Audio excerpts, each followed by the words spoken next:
so often we make decisions if we were doing a traditional path, like in university, like I'm going to be a lawyer, or even before that sometimes. And sometimes that's just really an inner voice speaking to you, and that's like your calling. But most of the times it's like, I need to pick a major, economics. You know what I mean? And then you kind of feel like, well, I spent 3 years studying economics, so that's what I do now.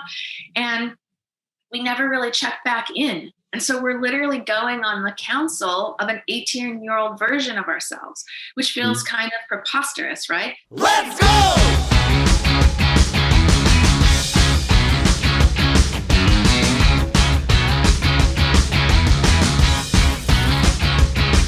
Let's go! Hello, Erin. Welcome to Fika with Rice. I'm so excited to have you on the show. You wrote a book called How to Get Shit Done, How to Break Out with Your Friends as well. And I wanted to start this episode with some rapid fire questions. It has become a tradition here at Fika with Rice, and our guests and our audience love it. So it goes like this. I'll make a statement and then you'll finish the sentence. Does that make sense? Sure. Sounds good. Okay. If I was 20 years old today, I would really pay attention to how I use social media. The biggest mistake I made when I was in college was deciding I knew exactly what it was I wanted to do at 18 years old. When I grew up, my biggest dream was to win an Academy Award for writing. Oh, that's cool. Hasn't happened yet. Where did that come from? That it's very, very specific. This will be an unpopular answer, but it started one night when I'd always kind of written, like I used to be a stand-up comedian when I was 16, 17, 18 and stuff. And so I was like writing comedy. I think it was my second year at university. I went to go see a Woody Allen film, and I was a huge Woody Allen film fan. And I think it was Husbands and Wives maybe. And I don't know, there was something about the way the script was written. I was like, oh, I wanna write a script like that. That's the script. And then of course I wanted to win an Academy Award for it. But as I said, that hasn't quite panned out yet. It's okay. It's okay. Life is long, so. Yeah. And now I couldn't have never predicted writing books. And now I have 2 books done. So I feel good about that. Congratulations. I mean, already that, like, it's a massive achievement, and it takes a big commitment to write a book. So, and you wrote 2. Yeah. So. Yeah.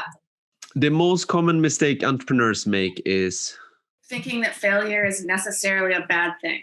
The most common mistake young women make that join the workforce for the first time is assuming they'll be treated equally. The best advice I received from my parents when I was young was listen to your inner voice. I love that. Yeah.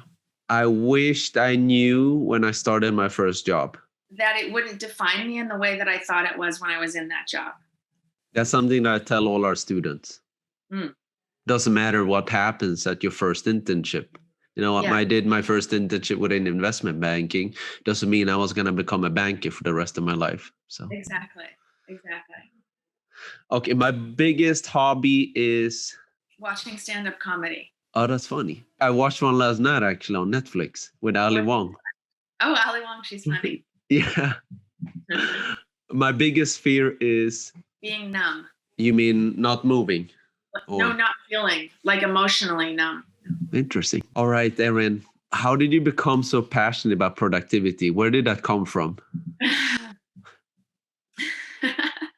Is this a rapid fire question or are we? No, it's not. It's not. Okay, I was like, because it might be a longer answer than that. No.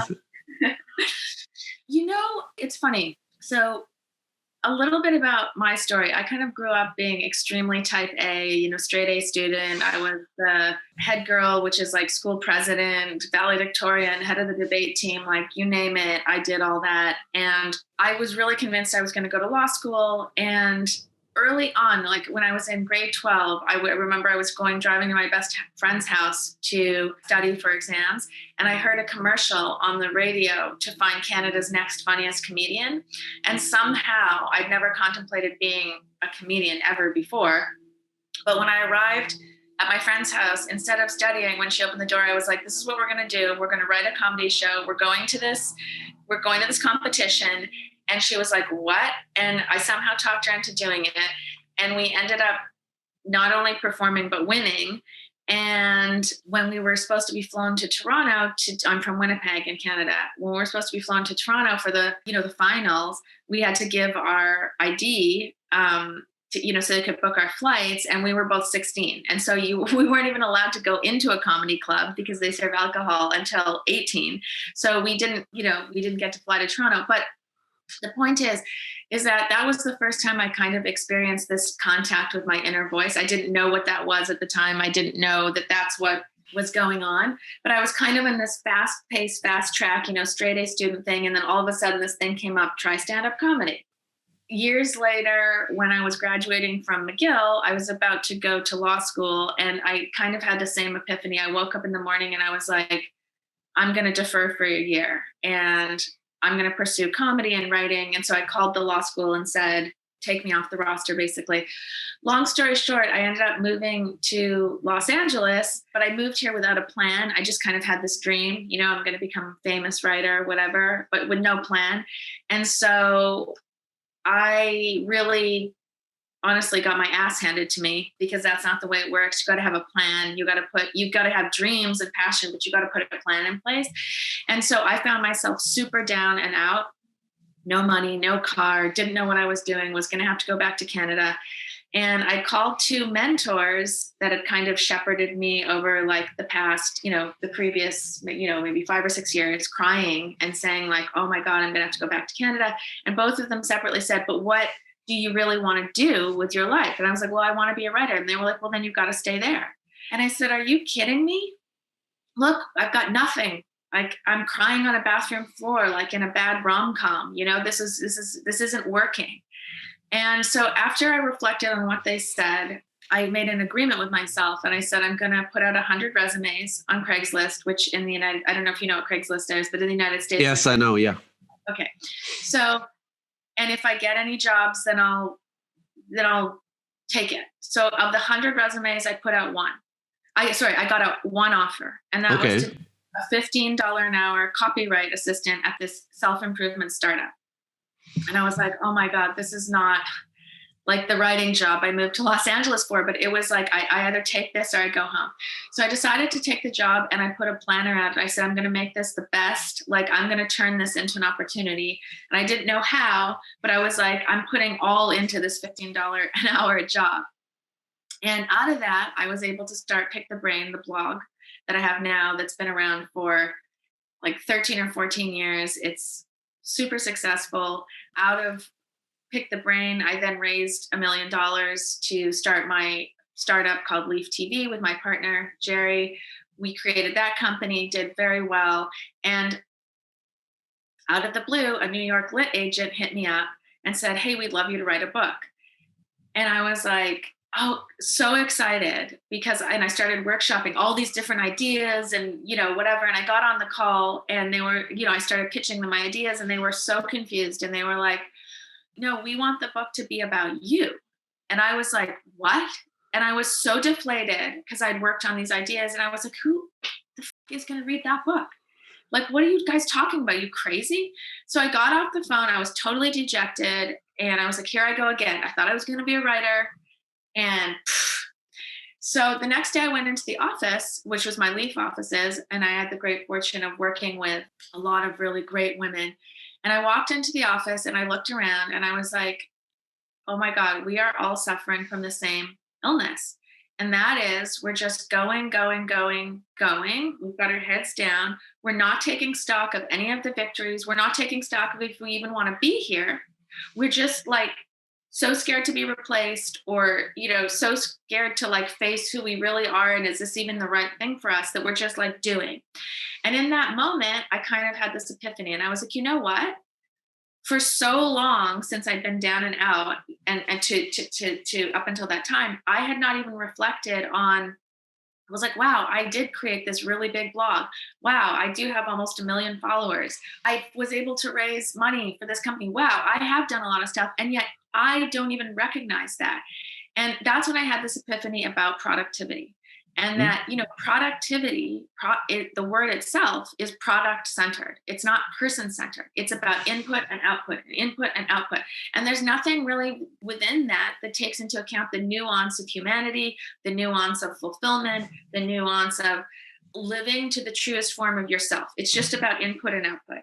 And for me, that is a formula that does not work when you hold it up against the human landscape. And it certainly doesn't work for women, because what women are doing are going into these workplaces created for and by men, rightfully so. They're the only, the ones that have been doing it for so long, and trying to fit into systems and places that were not created for or by us. So it's even more of a just like, I'm trying to fit in and get stuff done. I'm trying to fit in. And so the longer you're trying to fit in, the farther you're getting away from who you really are, the core of who you are as a person, right? And so it was in these couple days after the call with the agent where I was like, I want to talk about productivity. I think productivity is super important, but I think the way we look at what productivity actually is versus what it can be is kind of where the meat is. Like, that's where it's really interesting to talk about what is productivity, because I think the classic definition no longer works or no longer serves like the needs of people. Let's talk about a concrete example. So as a prep before this call, I read somewhere that you receive, I mean, it was a couple of years ago, but that you receive 500 emails per day and you don't stress about it. Right. Yeah, no, I don't. How do you do that? Well, here's the thing. I mean, yeah, I'm very ashamed to admit that, number one, my personal email, I have 0 unread emails. My blog email, I have probably 8,000 unread emails. Okay. And the truth is, I just can't keep up with the volume. And that's the truth. And the fact of the matter is, most of those emails are emails of people wanting something from me, right? They either want a post, they want an interview from me, they want me to share something they've written or going to write or whatever. And then there are some other emails that are, the business of the blog, which, tech stuff, Google updates, all that kind of stuff. So in my mind, I have it kind of clear, the things that are really kind of blog specific and important to my core business, which is only maybe about 10% of those emails. And I have those keywords starred in my Google inbox. So if anything comes up with, the word algorithm, or, I mean, I don't want to tell everybody what my starred things are. No. So start putting it in the email. But so that those are drawn to my attention. And the fact of the matter is, and this might seem crazy to you, but my whole philosophy is, if the people that want something from me really want something from me, they'll email me more than once. And like myself. And after seeing the name appear once or twice, because I see all the headlines, I see all the names, right? I just can't open all of them. So you don't skim it, you don't open the email, like, okay, what's this? Whatever. Okay. I don't open the email. I will notice, though, if I see a person's name reappear or something says, follow up, and then the subject line, I will click that, because I'm like, okay, this person, now this is the second time or the third time they reach out to me. Okay, this is a person that's not just randomly firing off emails, or putting, I get so many emails that are like, they just copy and paste my URL, and you can tell it's a mass email going out to like many people, like they're pitching a group. So you can say, dear, in quotes, at Pick the Brain. And I'm like, oh, I know that just got fed into somebody's system. So the people that really want something from me are going to email me more than once, twice, 3 times. I mean, I have people that have emailed me 9 times. And on the 9th time, I go, oh my God, I should check this out. And I go, wow, I'm glad I checked this out. But I feel like I trust the magic of like, okay, I'm going to align with who I'm going to align. Also, when I'm scanning the emails, sometimes I just feel compelled to click on something. A name strikes me in a certain way. A word that's in the subject line strikes me as a. I go, okay, click. And so I kind of trust the magic of like, I was meant to click on that email. You know what I mean? And sometimes it's something and sometimes it's nothing. But you just trust the process, basically. I just trust the process. I don't feel like I'm missing out or that I'm missing a ton of opportunities. Have I missed some? Probably, but nothing that's going to really change the scope of my business or the scope of my life dramatically. And as I said, it's like when I see people putting in the effort, like, and really, taking a personal approach and doing something like I would, like, I don't quit, I don't give up. Hey, let me try this another way. I respect that. And I go, okay. Okay. All right. That's good. My effort Yeah, is paying off. I have a ton. I'd share my screen with you right now to show you, but it's embarrassing how many emails I have. It's okay. No, I was asking because I think I would have so much anxiety if I had like 500 emails or 8,000. On my personal, I can't let one email go unread. Like that would give me massive anxiety. And the truth is, for some of the pick the brain emails that become important, I will then start CCing my personal, so I make sure I don't miss any of those. In fact, Okay. I think you're higher now on my personal email, right? That's because great. Yes. something goes, then I go, okay, this is because I do not miss emails that come in my personal. So then I, as I said, I like CC so that I have total exposure to that. And those emails are checked. I'm like constantly refreshing. Oh my God. Okay. My personal. So, Erin, I think we're entering a quite interesting concept because in your book, How to Get Shit Done, you write about doing less. And that's a concept that I would love to embrace more. I'm trying. I'm really trying. My wife is reminding me almost every day, but achieving more, right? How can we do that? How can we do that?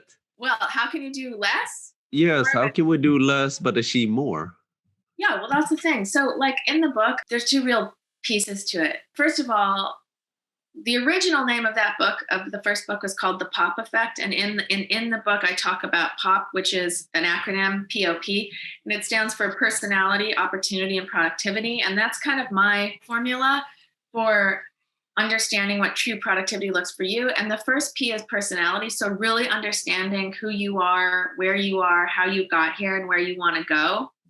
Like, so often we make decisions if we're doing a traditional path, like in university, like I'm going to be a lawyer, or even before that sometimes. And sometimes that's just really an inner voice speaking to you, and that's like your calling. But most of the times it's like, I need to pick a major, economics. You know what I mean? And then you kind of feel like, well, I spent 3 years studying economics, so that's what I do now. And we never really check back in. And so we're literally going on the counsel of an 18-year-old version of ourselves, which feels kind of preposterous, right? So this idea of the first P, the personality, really understanding, checking in with yourself, saying like, what am I doing right now? How did I get here? Do I still feel that's aligned with who I am right now, who I've grown into, who I've become? Maybe it's yes, maybe it's no, maybe it's somewhere in between, right? So really figuring out those core values, those core things that motivate you, those core things that make you happy and feel energized. And then looking around your circumstance and like literally where you live, and then also what the landscape of the market is, which is the opportunity, the O part, and try and say, okay, this is what my skill set, this is what I really love to do, and these are the opportunities around me. Now let me try and factor in something so that I can start working in a way that honors both the P and O, so that then I can get an equation that speaks to what true productivity would look like for me. What I suggest is that at any one point, you choose 3 big goals.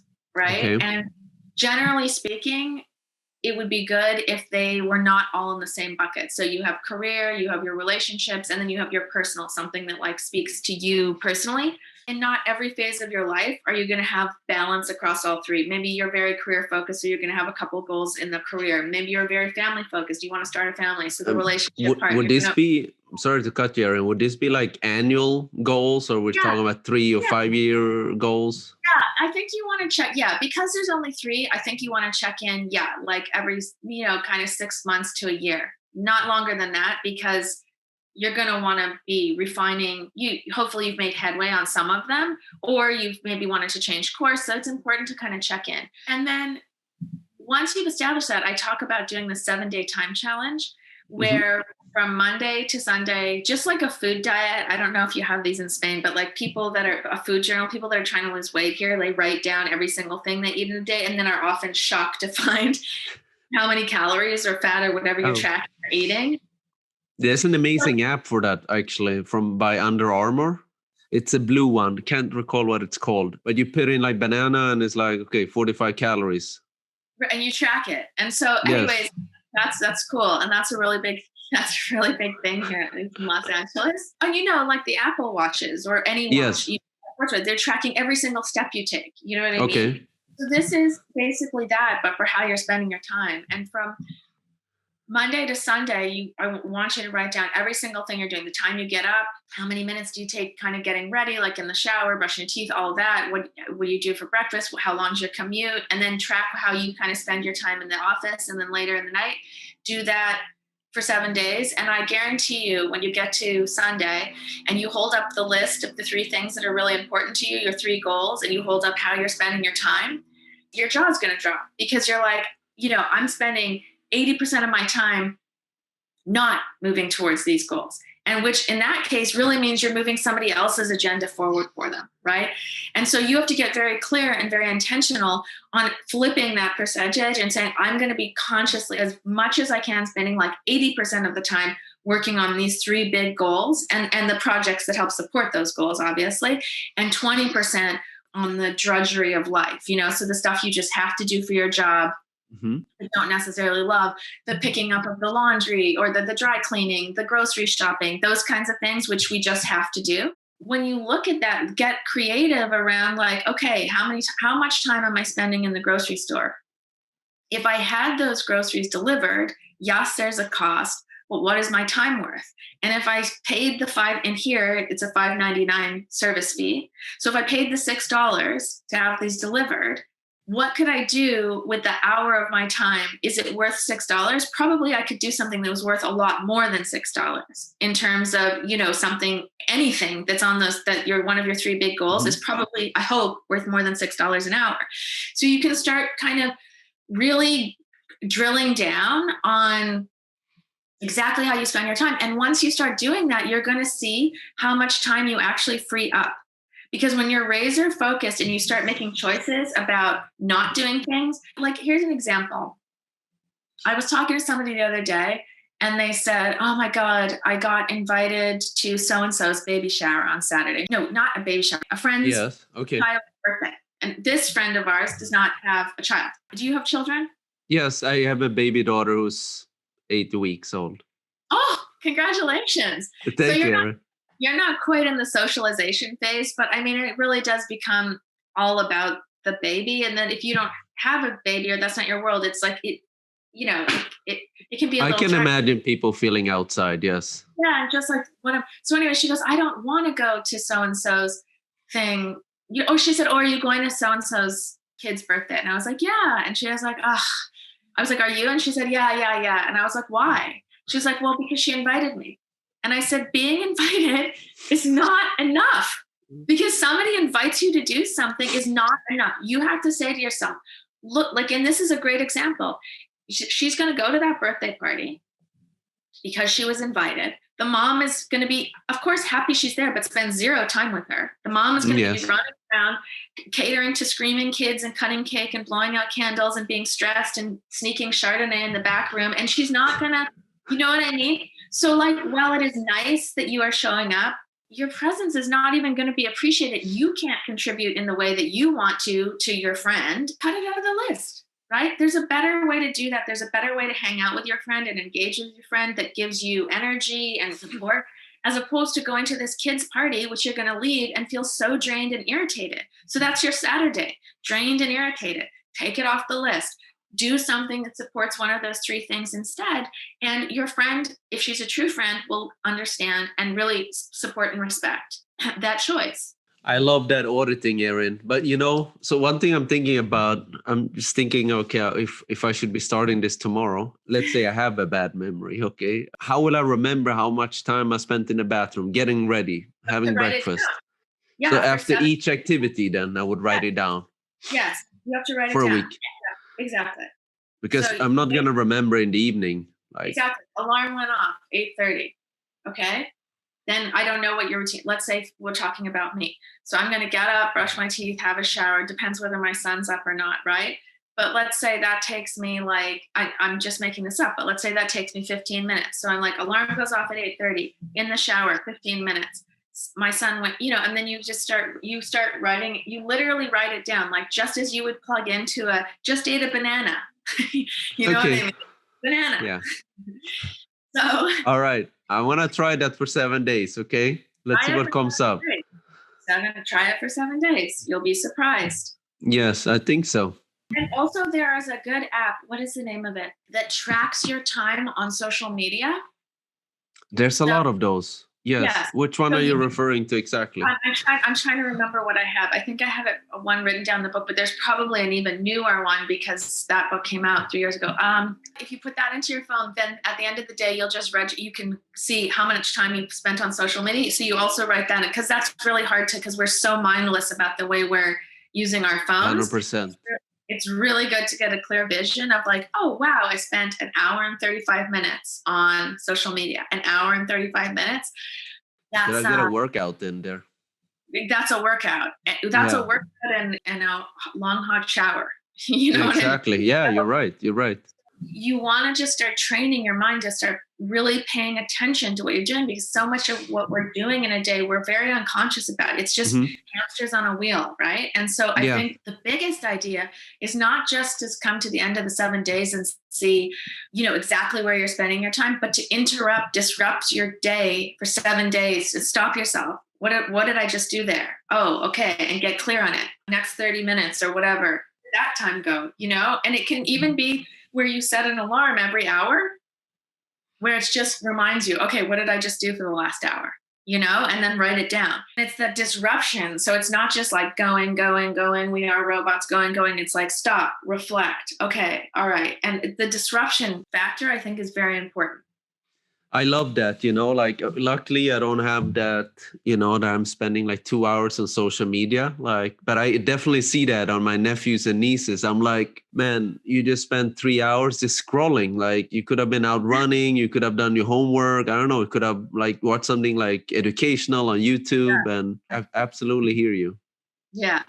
So about productivity, I mean, one feeling that myself, and I'm sure a lot of people in the audience struggle with, is I think in your book you call it not enough state of mind. Like I could have done more, right? So I'm a very ambitious person, right? So I'm like, okay, this week I'm going to record 4 episodes, and I might hit Thursday and I might think, well, you know what? I could have done 5, right? Or one more. How do one deal with these types of feeling? And what would you say to people that are ambitious and deal with this? Well, look, so there's 2 parts. There's the hunger element, right? Which is a good thing in a way, where it's like striving to be the best, really wanting to bring the best out of you, challenge yourself. And I think those things are good, right? That's kind of what drives us. That's what helps keep us motivated. But the flip side of that is this idea, which like we've never quite achieved enough. Oh, if I'd only done more, I could get more. And that mindset, the difference between having hunger is, I think hunger gives you energy and makes you feel motivated. That when you get to the other side of, oh, if only I'd done one more, if, I should have tried harder.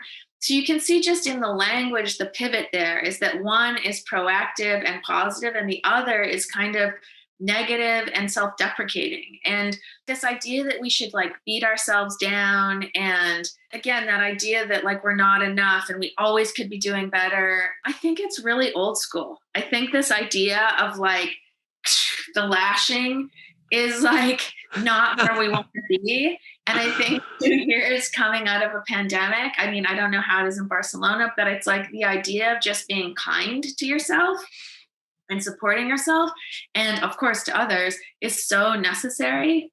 I don't even know, not to be a downer, but like the collective trauma of what's going on, I don't even know what that's going to look like as we really reemerge into society. So I think only you can kind of answer is my need to do 4 or 5 or 6 podcasts coming from a place of hunger because I'm excited and I'm pumped up and I just want to create and put content out into the world? Or is it a personal attack on myself, even though attack might seem too big? But is it a personal kind of like that lashing, like, you just could have done more if you put that extra effort in? And I think you need to really understand the why. Why do 5? If you've done 4 really great episodes, why do you need to do 5? Well, if it's your hunger for putting great content out and you're just so curious and you love these conversations and it gives you energy and fills you with joy, okay, well, maybe try and do 5. If it's just simply like, oh, shoot, from a quantity perspective, again, like input and output, I could have done more. That's not enough. That's not a strong enough motivation, because you're getting back into that antiquated idea of what productivity is. I think also there's a saturation point, just on this very specific example about the podcast. There's a diminishing point of returns. And that's been my own experience with my own podcast. Okay, tell me more about that. So I started out, this is kind of a funny story. So this is one of those cases where somebody emailed me probably 5 or 6 times, didn't open the email. And then on the 6th time, I just kept seeing this guy, Jeremy Fisher, come up in my inbox. And I finally clicked on it. And he made this pitch to me to do a podcast. And I'd had that many times, but he put it together really comprehensively. And it was one of those things where I was like, oh man, I'm glad I clicked on this. Shoot, I almost missed that. So I had a call with him, and he said, he made an incredible kind of pitch. And he said, and I'm going to basically do, he knew the whole world inside and out. And I was like, I thought about it after, and I really liked him and I liked his pitch. But I said, listen, from a bandwidth perspective, I can't do any of this. It's just where I'm at. I said, I can tell you what I can do. I can show up and I can record. And for that hour, I'll give you 100%. But I'm not doing another thing. You have to do everything else. You have to produce it. You have to do, and I'll share it. And I will share it, of course. So, I'll promote it on the thing. And he said, yeah, I'll do that. And I was like, what? Like that's totally unfair. Like you're making this so much more work for you.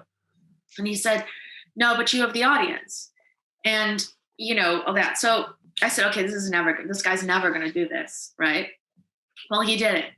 Such a great guy. And he has by the way, I'll give him a shout out. He has another very cool podcast called The Awakening, which is all about side hustles.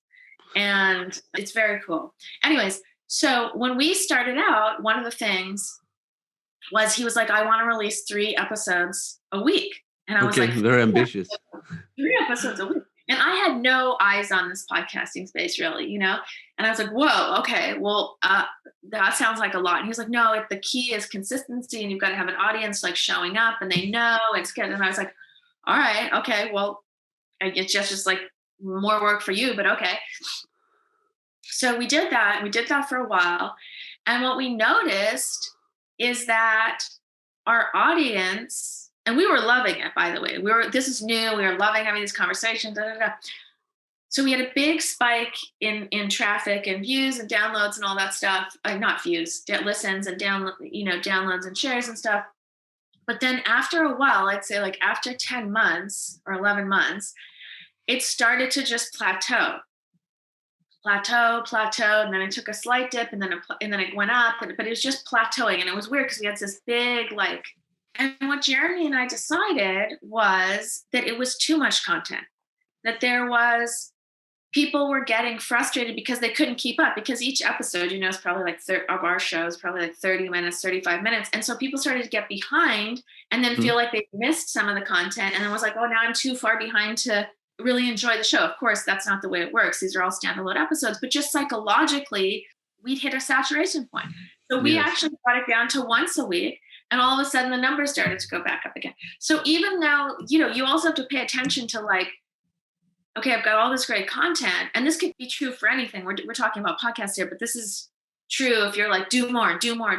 There's also a saturation point that you want to have people wanting more from you too, not just like, here it all is. You want them to want something from you, and having the restraint to be able to them to like energetically start to want to pull content from you, as opposed to you just being like, and I've got more, and I've got more, and I've got more. I think psychologically that starts to backfire. So factor that into your self-loathing. I will, obviously, I think self-love is really important. But I think all of this stems from my competitive drive. I was a competitive ping pong player back in Sweden when I was younger. It's really random. My brother used to be a competitive ping pong player in Canada. Oh, yeah? Okay. Yeah. But it's not very big in North America. It's getting, but it was a short-lived career, but he was very good. I'm sure the deal in Sweden was a lot bigger. Yeah. Okay. Well, that's really cool. Yeah. Yeah, so it's always about the next ball. It's always about the next match. Like, okay, I can always train more, like if I do a Right. little bit more reps. So I think that's so ingrained in me, that in whatever I'm doing, whether that's like LinkedIn updates or podcast recordings or reaching out to new guests, I'm all like, I can do 5 more, or I can do another Right. one. Would you Yeah. say that's hunger or ambition or? Well, it's hard because, you make an important distinction, and that athlete mindset is very specific.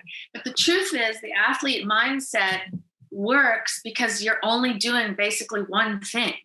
And it's like you can, not one thing. I mean, you might be training, you might be doing other things to support that thing, but it is that razor focus. The thing is, I think it's great to always be saying, like, how can I be better? In anything. How can I do this better than I'm doing it today? But at a certain point, this is where I think people get kind of removed from themselves or have a fear of just sitting with themselves quietly, not doing. And that's what I'm seeing more and more. So, like, is it hunger, or is it just that I'm not comfortable doing nothing right now? And not nothing in a like, I mean, just. It is true. I am very uncomfortable doing nothing, Erin. And so that is exactly what you want to look at. It's not the place where you're comfortable you want to look at. You want to look at the places where you're uncomfortable, because that's where the information is. That's where the good information is, right? You want to lean more into what provides you discomfort than what is familiar and comfortable. And so much of that, like, again, for the athlete, that really matters, because without that focus and without that discipline, you're not going to get to the next level. And presumably that's your whole reason for operating in the world at that moment, is you're really good at this game or sport or whatever. But in life, like outside of the athletic kind of arena or forum, you don't operate like that. You can bring a lot of those traits and a lot of that discipline. And I think that is amazing, because I talk about discipline a lot. And I think it's super important. It's one of the big keys to success. Even though I'm kind of chilling, like I've got 9,000 unread emails, I'm super disciplined about the things I know I need to get done and the things that I'm passionate about. So those things that you learn from sport are very good. But as I said, you got to be careful that you don't lean too heavily into this and then miss the nuance of being human, right? And the fear you feel of facing that competitive attitude. There's always a competitor. It's always, you're channeling your greatest strength inside, but it's always juxtaposed with beating somebody or a time or when you're with yourself out in real life, there's an importance to be, it's not about necessarily other people all the time. You've got to make it about you exclusively some of the time. Even that's a small percentage of the time. Like I say it's imperative for people to find 15 minutes a day of totally removing chaos from the mind. Okay. So for me, that's meditation. That's not for everybody. Whether that is a walk, a device-free walk, whether that is taking a bath, device-free, whether that is taking a hot shower. Obviously, you wouldn't bring your device in the shower, but like where it is 15 minutes timed, where you have nothing else going on except you and your immediate, hopefully very quiet surroundings. And so that's scary to people. And people say, oh, I don't have time for that, and it's like, if you can't find 15 minutes. Yeah, you don't have a life, Then we shouldn't be talking. You know what I mean? I'd rather you be meditating right now than talking to me. You're right. Yeah, no, you're right. 100%. So yeah, it's the idea of not just leaning into the thing of the known and the comfortable. It's about what makes me feel uncomfortable and spending some time saying, why does that make me uncomfortable? Why do I need to have my schedule, schedule it out 24/7? And you are in a particular place in life with an 8-week-old baby that is unlike anything else. So it's okay to be overscheduled in this time and kind of always on call and like not getting much sleep. And like, that's a very unique time. But once you come out of that and prior to that, you got to lean into the uncomfortable, and you have to find 15 minutes a day, chaos-free, totally chaos-free 15 minutes a day. I love that. So about the daughter, yes, I actually just came from the hospital because she got her first vaccines, About the 15 minutes, a few years ago, many years ago now, but I've always been a morning person. So I feel like even now with the baby, I'm like, I make an effort, even though it's extremely hard to wake up like at least half an hour before. So I get my meditation and my journaling in because it really grounds me, you know? Yeah. So I definitely hear what you're That's very getting to. important. Yeah, journaling's great too. Exactly. That's another good example of something to do, just to like be with yourself. I think you touched on something really interesting. I think a lot of ambitious people have that challenge is the art of doing nothing, Right. but you want to be productive. So I'm not talking about 15 minutes. I'm talking Right. about, I don't know, let's say it's a Friday, you don't have anything scheduled. Mm-hmm. So you want to feel productive, right? You want to do something that moves the Right. ball. How do one deal with, because you get a lot of self-talk, you know, you have that person that tells you, hey, what are you doing? You know, you should be getting a coffee now and you need to be, I don't know, clear your emails. How about sending us some proposal, whatever you're doing? How do you Right. deal with that self-talk? How do you deal with like the art of doing nothing, so to speak? Well, I think the first thing, and you kind of just touched on this, is the awareness piece. So most people are not even aware that these little voices are in their head, right? They're just, I mean, they're hearing them, but they're so far removed from it that they're being driven often by narratives that they did not write. And so you need to stop and look, what are the narratives? What are the voices in my head telling me, and then analyze why. It's just so important to get curious. It's like, go get your coffee and you should be sending out a proposal. Okay, why? Why does that need to be done right now, as opposed to whatever else that you could be doing? And sometimes you'll come up with a very good answer. Oh, I know, because it's time sensitive.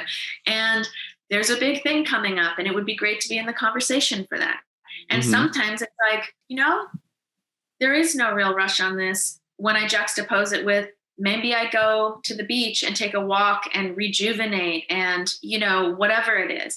And so you can only make those choices once you have awareness on what the options are, right? Yeah. And so many of us are just, that's what I mean. We're just being driven by, like, I talk a lot about in the book, this idea of should.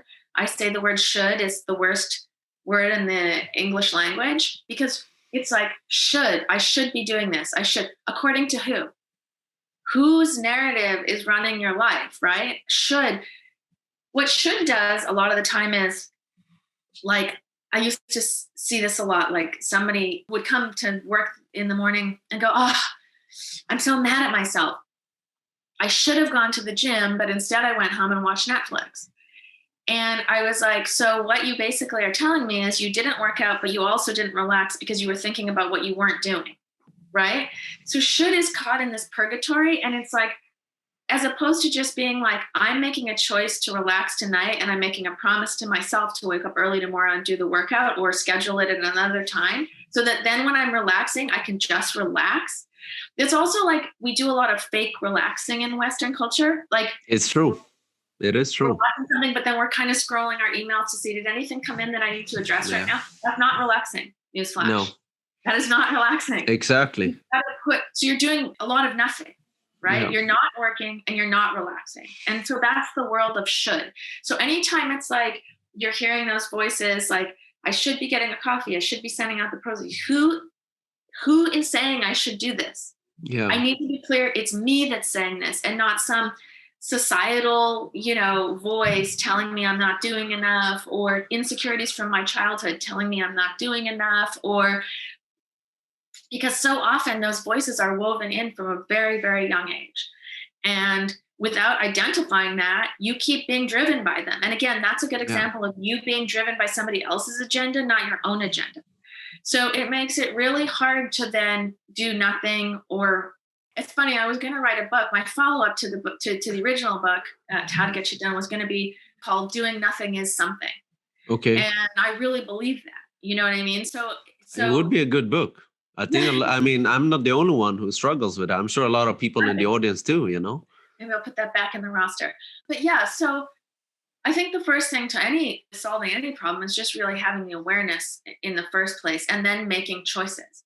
Because until you make choices and really see how it feels to, like, do nothing, or, make a different choice than what the voice in your head is suggesting, you'll never know how it feels, how it sits with you, how if it feels right or if it feels wrong. And if it does feel wrong, then you can pivot in another direction. But until you've actually done it, it's hard to know what really works for you and what doesn't, right? And then Yeah. maybe there's a hybrid world where you make a deal with yourself. Okay, I'm going to spend an hour doing X, Y, and Z to be productive, but then I'm also going to spend an hour or two reconnecting with friends or whatever it is, whatever makes you feel fulfilled and calm and like it's worth living this crazy life, So, but you can't make choices if you don't have awareness on what's going on. I learned a lot, Erin, today, and I'm just going to comment on that. I think, we were saying fake relaxing, and one thing that a new habit I implemented over Christmas was I made the conscious decision to not check my email unless I decide that I'm going to answer to those emails.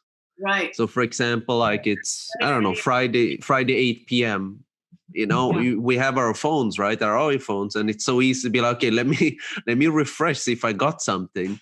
Right. But I make that choice that, you know what, I'm not going to do it because no action or nothing's going to happen over the weekend.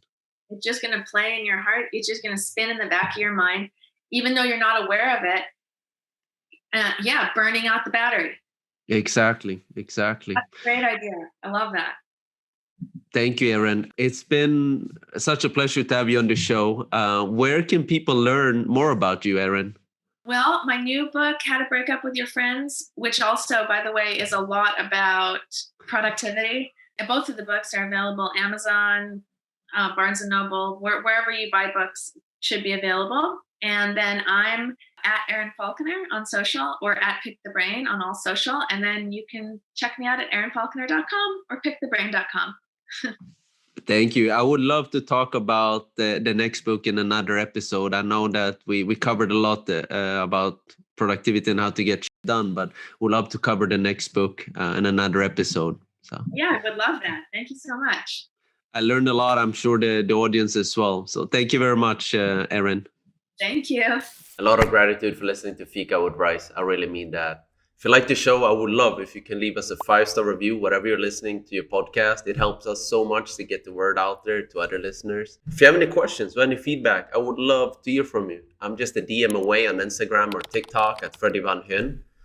So looking forward to hearing from you guys. Thank you so much. Let's go!